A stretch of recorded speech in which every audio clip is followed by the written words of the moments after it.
Hey, what's going on everybody? Commander Crane here, and we are back with another video, and today we're going to be talking about the brand new banned and restricted list update that just happened on the 26th. So as of the recording of this video, this is the day of, it's like a few hours after the actual update has come and gone. So a couple things we're going to go over real quick. So obviously we're going to talk about the different cards that were restricted in the different formats, which it's very rare that we have this many banned cards and restricted in some cases in multiple formats. Usually it seems like it's only one format that's hit, maybe two. It's very rare that it's this many formats, which is going to make things very, very interesting. So we're going to talk about the cards that were banned and the cards that were restricted, and then we're going to kind of talk about my prediction on what the future of those metagames that were affected are going to look like. So for those who are unaware, pretty much every format except for Standard was actually impacted. I mean, Vintage was also.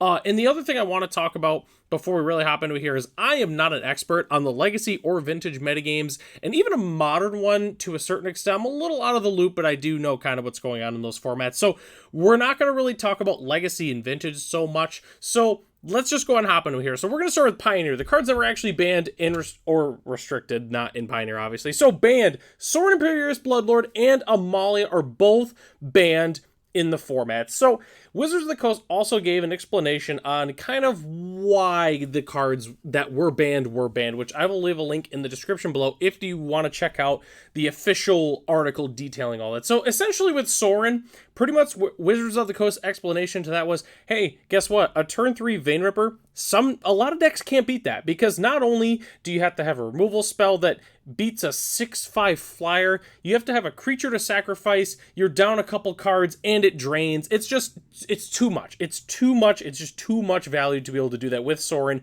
in Vein Rippers. That's why they're banning Sorin. I do like that they banned Sorin in general, which we'll kind of talk about my entire explanation on everything, but my brief thing with Sorin is they chose the right card. Vein Ripper, I don't think was the right card just because it can potentially limit future design space. So I really do like that they banned Sorin. I didn't think they were going to do it, and they actually did. So I'm very, very happy for that. Amalia is pretty self-explanatory. They really don't like combo decks in Pioneer. They're not a big fan of it. If you actually look at the banned list currently, there's a lot of combo on there. They don't really like combo, but ultimately above that, drawing games is just bad. I mean, I can't believe it survived the last ban restricted announcement. I really thought Amalia was going to get banned then, and now it finally is, just because drawing out games is not fun. I mean, that's just not good Magic at all. Obviously, the Pro Tour happened twice, which is kind of ridiculous. But anyways, very, very happy that both of these cards got banned, and we will talk about more about these bans a little bit later. The other things we got to talk about, Modern had some bans as well. Nadu, Winged Wisdom, the bird. Bird is the word, and the word is that the bird is gone. Nadu is banned, which is probably the card that everyone knew was going to get banned. There was no discussion with that. Grief, on the other hand, is a little bit surprising in terms of that it was Grief and not some other cards, which again, we're going to talk about that later in the video. We're going to talk about just an overall discussion of that. But anyway, so Nadu is not surprised. It's nuts with Shuko. They said it's a design mistake. They even wrote a separate article detailing Nadu, basically saying that they powered it up specifically for for Commander, but then they didn't realize the interaction with Shuko and free equipment. So they admitted that Nadu was just a complete design mistake. So, and also I think it was legal. I saw something on Twitter about it being legal the same amount of days as Hogak, which is hilarious to me. And then Grief, although it has not been as popular in Modern recently, they just decided to just axe it. Getting double griefed on like turn 1 or 2 is just absolutely brutal. Take it from me. I've been griefed, multiple times on turn 1, and it's horrible. It does not feel good, and they're just they're done with it. They're done with it, banning the second of the Evoke Elementals just because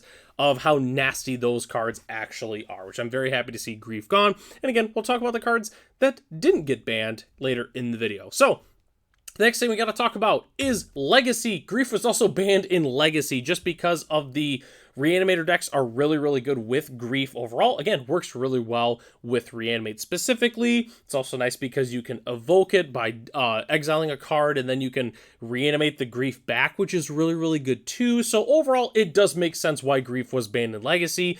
People have been asking for this to be banned in Legacy for quite some time now, and they finally did it. So, kudos to the Legacy players. You got it done. Again, I'm not really an expert on the format anymore, but it definitely seemed like Grief had to go, and it is finally gone. And the last thing we have to talk about is Vintage, a format that I really don't know a lot about, but Urza Saga and Vexing Bauble are both restricted, which means you can only play one copy in your entire deck.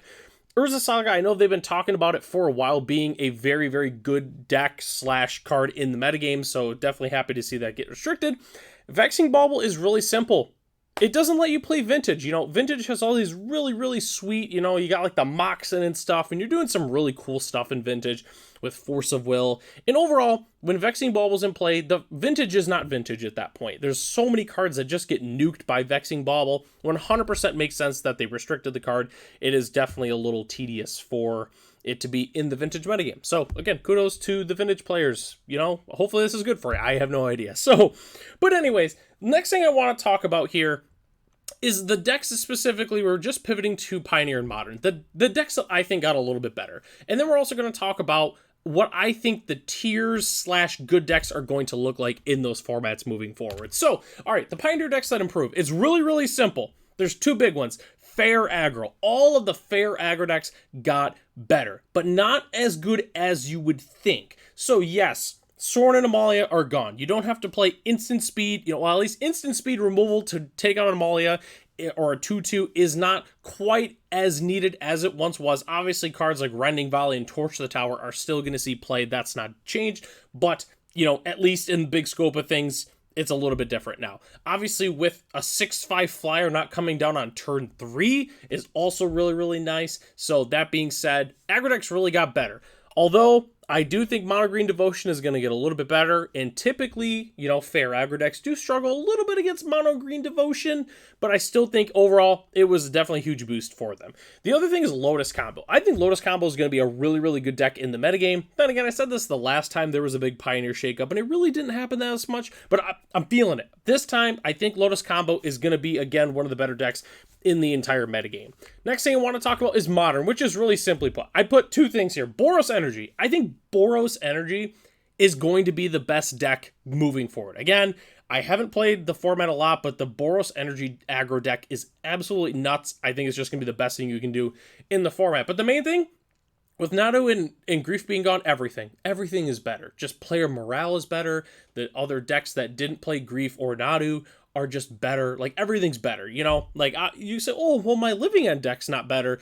No, it made everything better because Living End is not as good. So everything is just better with Modern, which is fantastic. So hopefully, not only does the rest of the RCQ season get better as it goes on, now you don't have to worry about Nadu, but just hopefully everything just continues moving forward. And, we'll kind of see what happens again with the rest of the MH3 cards. We'll see, if there's more action that needs to be taken or if things are a little balanced. We'll kind of see what happens with Modern moving forward. So the last thing I want to talk about in terms of specifically the Pioneer and Modern before we hop into the last bit of discussion is what I think the metagames are going to look like. So Pioneer I know a lot more about than any other format just because Pioneer is the main one that I play. So this is what I think it's going to look like.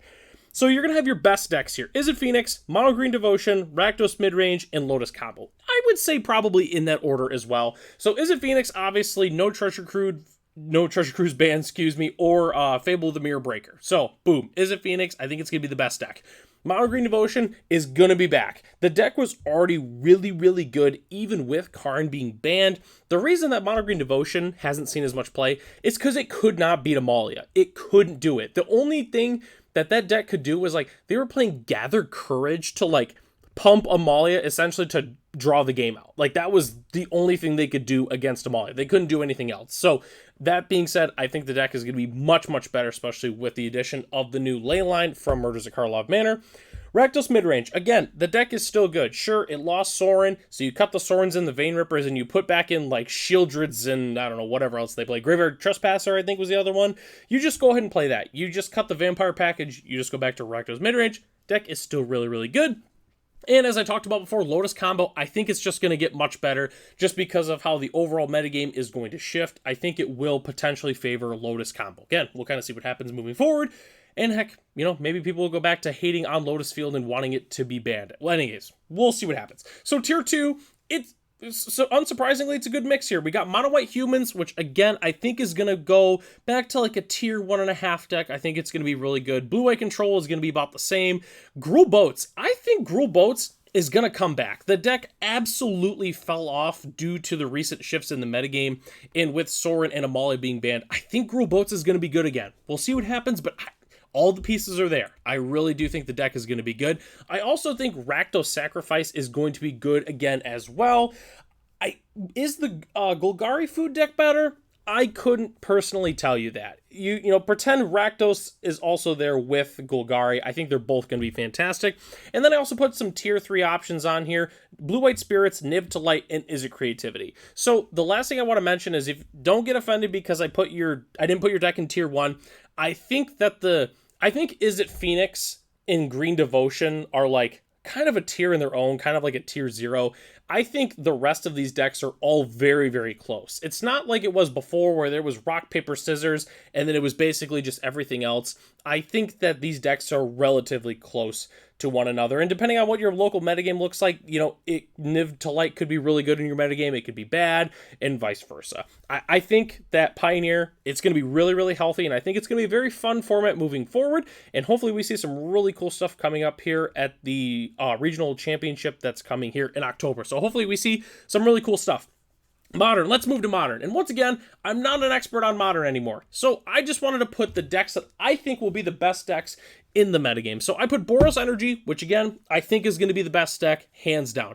I also think the Jeskai Energy Control, Ruby Storm, Dimir Murktide with Psychic Frog, and Eldrazi just in general, I think are going to be pretty solid. Again, we'll kind of see what happens pivoting forward. I know that the One Ring is still lurking in the format, which we're going to talk about that in just a second here. So we'll kind of see what happens moving forward with Modern, but hey, who knows? It's Modern. You never know what's going to happen to a certain extent, except Modern Horizons 3 just, you know, tearing things up. But anyways, so the last thing we got to talk about is really just my overall thoughts and feelings about the ban restricted update. So overall, I really love the changes that happened. My only small thing with Pioneer, and this is so small, I wish they would have banned Wild Growth Walker instead of Amalia. And the reason I say that is because Amalia is a very, very cool card. And I would have liked to see it in fair decks, because in fair, like Soul Sister decks, it's a really, really cool card. It is. It's sweet. So I would have liked to still see it in the format, kind of like Geological Appraiser. It was really too bad we never got to see a fair Geological Appraiser as like a pseudo Bloodbraid Elf.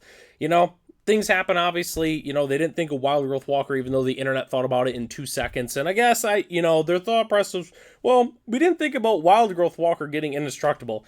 Okay, but then the Hive Mind Magic found out in like 2 seconds. So I don't know. That's a whole nother discussion anyways.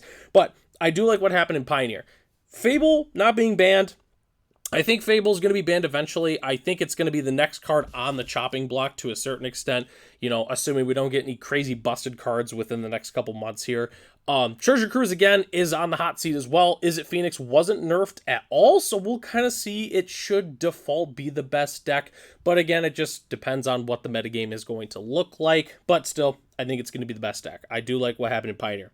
With Modern, the biggest discussion is why they did not ban the One Ring, which the One Ring is a really absurd card. The Modern that I do play, I hate playing against the One Ring. The card is just absolutely nuts. I think the attention was kind of away from it with Nadu. I think to a certain extent, let's pretend Nadu didn't really get printed or was fair. Would the One Ring have been banned? I personally think so. Let's say Nadu never even happened. Let's say the Pro Tour was just a regular Modern Horizons Pro Tour. I do think One Ring would have been banned. So the attention was diverted away from it, which gave them the excuse to not have to ban it. I do think it's going to be banned eventually. We'll kind of see what happens. Orcish Bowmaster has definitely taken a back seat so far in the format, so it's not really on the chopping block right now. But then, you know, with how much Modern changes, I mean, I remember a while ago, it was Orcish Bowmaster needed to be banned immediately. Now it doesn't need to be banned. And then One Ring needed to be banned. And then for like a month, no one was playing it. It just goes back and forth. So you kind of have to wait a little bit to see what's going to happen. Psychic Frog is also nuts. People are talking about how the card is absolutely bonkers, which, credit to myself, I knew that card was going to be good. No one believed in me, at least in my local player base here, and I knew the card was really good. So I guess shout out to me for knowing that card was absolutely nuts. But anyways, we'll see what happens going forward with Modern. And again, I don't know a lot about Legacy and Vintage, but from what I've seen with the people that do play those formats, they were overall pretty happy with the changes there. So I guess if you do play those formats, or really any of the formats that were changed today, let me know your opinion in the comments section. Did you like the changes? Did you not? Just overall, what were your thoughts and feelings on that? Should something have been banned? Should something have not been banned? Which honestly, I liked all the cards they got banned. But anyways, just let me know your thoughts in the comments section. And that takes us to the end of the video here. Thanks so much for watching. Huge shout out to our channel members, Ralph, Matt, Arcadius, Ray, Gary, and Sarwanoki. If you'd like to check out other content here on the channel, if you're a first-time viewer, we do a ton of Pioneer content, some sweet deck techs, paper magic, and a whole bunch of other stuff. You definitely should check those out. So, I'm Commander Crane. Thanks for watching this video, and I hope to catch you in the next one.